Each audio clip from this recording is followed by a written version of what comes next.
Suscríbete a nuestro canal de YouTube, Salgado Numa. Estamos listos y dispuestos. Y de repente, como a las 7 de la noche, resulta que el diputado Roger Blandino Nerio sale a decirnos, miren, ya no va a haber nada, ya retiraron la pieza de correspondencia de la reforma. Hola, ¿qué tal? ¿Cómo están? Aquí nuevamente en tu canal informativo Salgado Numa. En esta ocasión le traemos una noticia muy interesante, y es que el presidente del movimiento No AFP dio unas declaraciones sobre cómo el FMLN en el pasado había manipulado las AFP y a su vez había hecho unos negocios que no le iban a favorecer al pueblo salvadoreño y obviamente estaban jugando con el dinero del pueblo. Vemos aquí el siguiente video. Previsional, entonces para este día no hay nada. Así que no hay problema, pueden retirarse todos tranquilos y seguiremos discutiendo este tema. Y bueno, así lo hicimos todos, nos desmovilizamos todos, nos fuimos cada quien para su casa. Lo triste es que a las 3 de la mañana, yo estaba dormido, me cae una llamada y me dicen, ¿ya te diste cuenta de lo que está pasando en la Asamblea Legislativa? No, y me voy directo al televisor. Estaban precisamente aprobando la reforma a la ley SAT del 2017. La puñalada más grande que considero que le dieron a la clase trabajadora en ese momento. Ahí abrieron la puerta.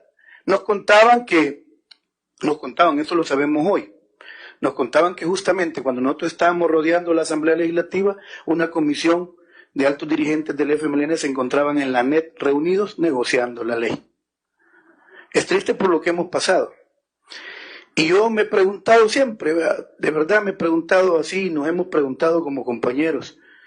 Miren, nosotros siempre hemos tenido repudio por la derecha neoliberal, porque siempre tenemos claro, representada en Arena, por supuesto, ¿verdad? Porque siempre hemos tenido claro que ellos siempre representan los intereses de los grandes capitalistas de este país. Siempre hemos tenido repudio por ellos. Pero hoy, después de que pasó esta tragedia del 2017, la pregunta es, ¿por quién sentimos más repudio? Si por los que nunca nos engañaron, porque siempre supimos que beneficiaban a los millonarios de este país, o los que nos engañaron y nos dijeron que luchaban por nosotros. Cuestiones pasionales, de repente a alguien le rebasó, ¿verdad? Le rebasó la discusión con otra persona, como a veces hemos visto en el caso de muchos automovilistas que se enfrentan en las partes más álgidas o en los momentos más álgidos del tráfico, y ahí suceden homicidios. Pero eso forma parte, obviamente hay que trabajar para ir disminuyendo eso, pero digamos que se está midiendo, se está midiendo la frecuencia de los homicidios, con los días sin homicidio, y se está midiendo, o hay que estar midiendo permanentemente la calidad de las muertes, o sea, la calidad de la mortalidad para poder definirlo, ¿no?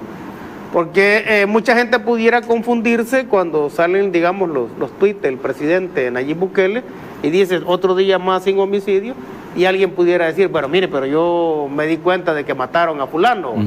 No es ese tipo de conteo, estamos hablando de una calidad distinta, y eso nos está indicando también que el plan control territorial está funcionando. Ok. Doctor Oscar Martínez Peñate. Sí. Esto tiene que ver con la psicología colectiva. Por ejemplo, cuando los principales medios de comunicación aquí decían 20 asesinatos, 30 asesinatos, 40 asesinatos, 60 asesinatos, que realmente no era ese número, porque no se sabía cuántos se enterraban ellos. Pero todas esas noticias que causaba terror, pánico, miedo en la población. Es decir, a salir a visitar a otros familiares, a desplazarse a otros lugares. Entonces había un temor permanente de ir al colegio, de ir a la escuela, de ir a la universidad, de ir al cine, de ir al teatro, etc. Es decir, prácticamente esa era la limitante que existía. Ahora al decir cero homicidios, la gente se va culturizando, ¿verdad? Lo va naturalizando. Quiere decir que ahora sí hay libertad. Quiere decir que ahora hay seguridad.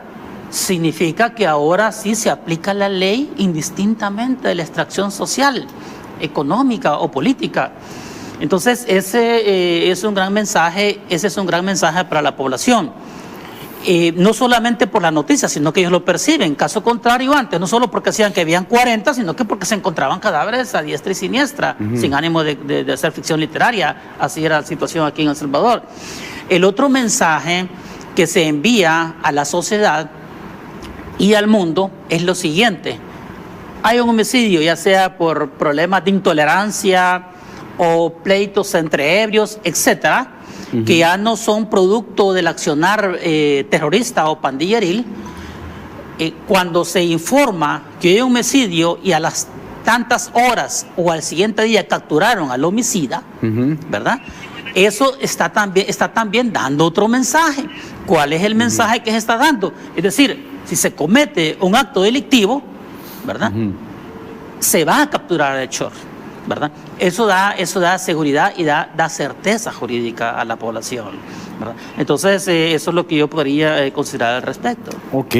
El tema de la seguridad, de lo que le contaba de los 6 días sin homicidios de noviembre, tendríamos que averiguar cómo terminamos jueves. Algunos sostienen que tiene que ver también porque el salvadoreño está entendiendo, doctor David Hernández, que tiene que cumplir la ley porque el Estado está actuando.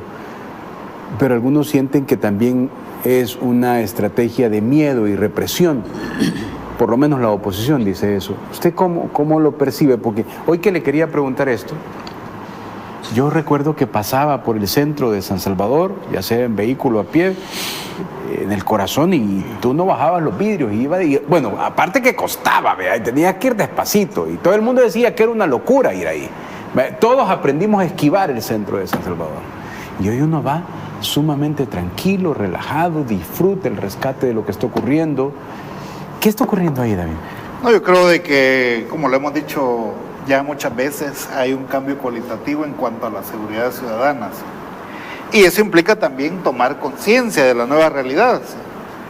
El salvadoreño está aprendiendo a vivir sin esa amenaza de la violencia. Y ese es un gran salto cualitativo en términos de seguridad familiar y ciudadana. No acepto el achaque que la oposición hace a que es miedo o a que es algo forzado. Es por la militarización, dicen. Tampoco. Es decir, es que la militarización siempre se tiene que dar para combatir un fenómeno de tal magnitud. Sin ello no es posible. Eso está descartado. Pero yo sí percibo dentro de la cultura cívica de los salvadoreños de que hay una nueva conciencia. Incluso tú lo notas en las excursiones que hacen de turismo interno. Sí. Ya la gente en los llamados, yo a veces voy a Catedral solamente por observar. Ahí hay unos buses alegres que les dice, la gente va bien tranquila y todo, sí. Porque hay una nueva cultura de seguridad ciudadana. Claro, siempre hay muertos. Eso desde tiempos inmemoriales. Si tú lees Alberto Maferrer, El dinero maldito, ahí le echa la culpa al Guaro, el Guaro genocida. Si lees Guaro Champán de Hugo Lindo, también el Guaro es el responsable. ¿Sí? Pero también hay otras causas. Los accidentes de tráfico también ocasionan muertos. ¿Sí?